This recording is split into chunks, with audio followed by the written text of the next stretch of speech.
"You're embarrassing this family," my wife hissed, loud enough that the entire table went dead silent.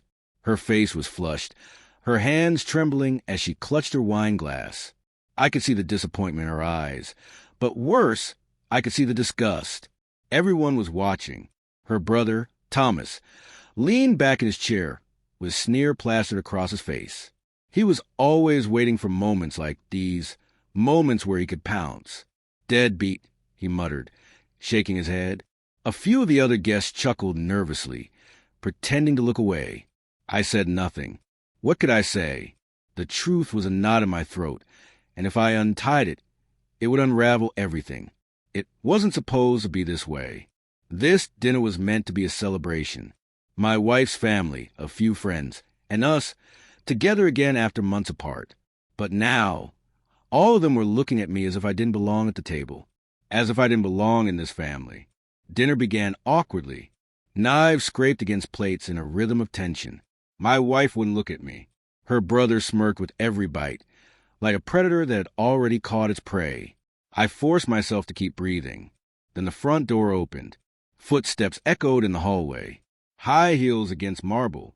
A woman appeared in the dining room entrance, dressed sharply in a military officer's uniform. Her ribbons gleamed under the chandelier light. Her hair was tied back in a tight bun, her face calm, until she saw me. Her eyes widened. She stopped, frozen in place. "Lieutenant Commander Harper," she said, her voice firm, but tinged with surprise. She straightened her back, clicked her heels, and saluted me. "Sir." The room was so quiet you could hear a heartbeat. Thomas's face drained of color. The sneer disappeared, replaced by confusion and something that looked a lot like fear.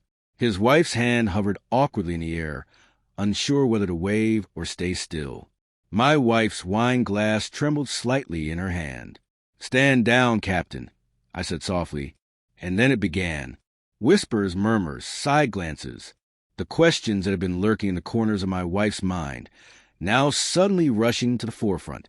She never truly knew what I did during my months away. She never asked. She assumed the worst.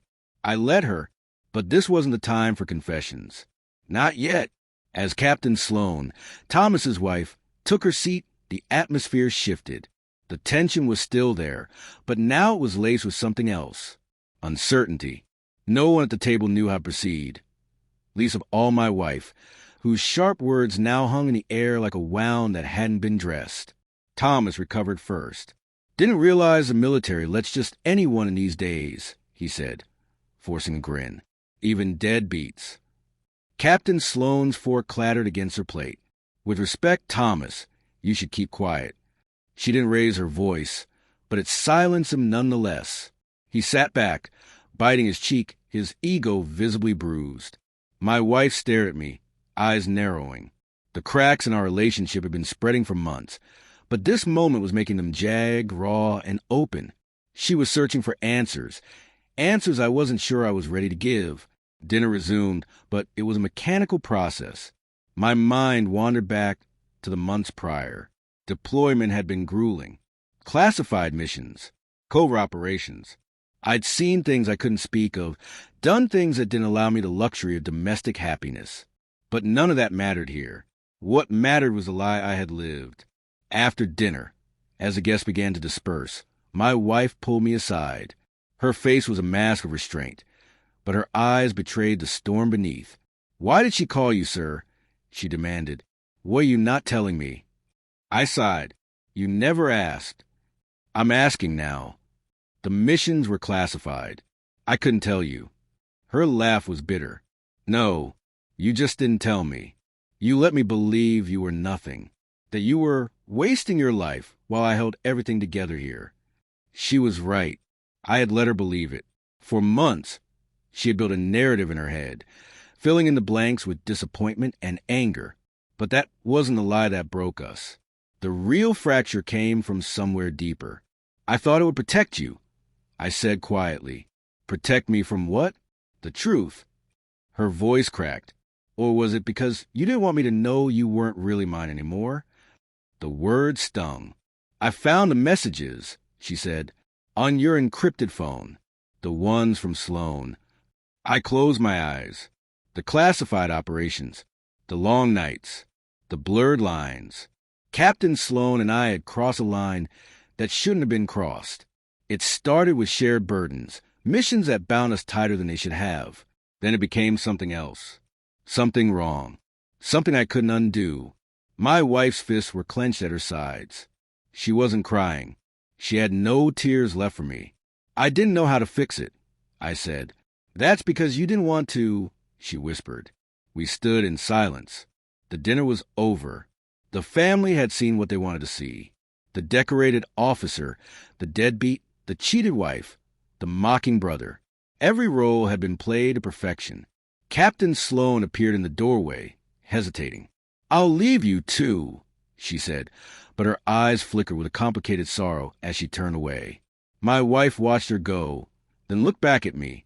I loved you. Even when I thought you were nothing, I loved you. But you left a long time ago, didn't you? I had no defense. The affair with Sloan was more than physical. It was a bond forged in places my wife could never follow. It didn't excuse a betrayal, but it explained it in ways words couldn't. I don't know how to come back. I admitted. Maybe you shouldn't, she said. The night ended quietly. No screaming. No throne plates. Just a hollow silence between two people who once knew each other, but now were only strangers holding on to a history that didn't want to be remembered. As I left the house, I glanced back one last time. Thomas stood by the window, watching me. The sneer was gone. In its place was a different expression, one that understood, perhaps for the first time, that not all wars are fought on battlefields. Some are fought across dinner tables, in the hearts of broken families. And some wars you lose long before the first shot is ever fired.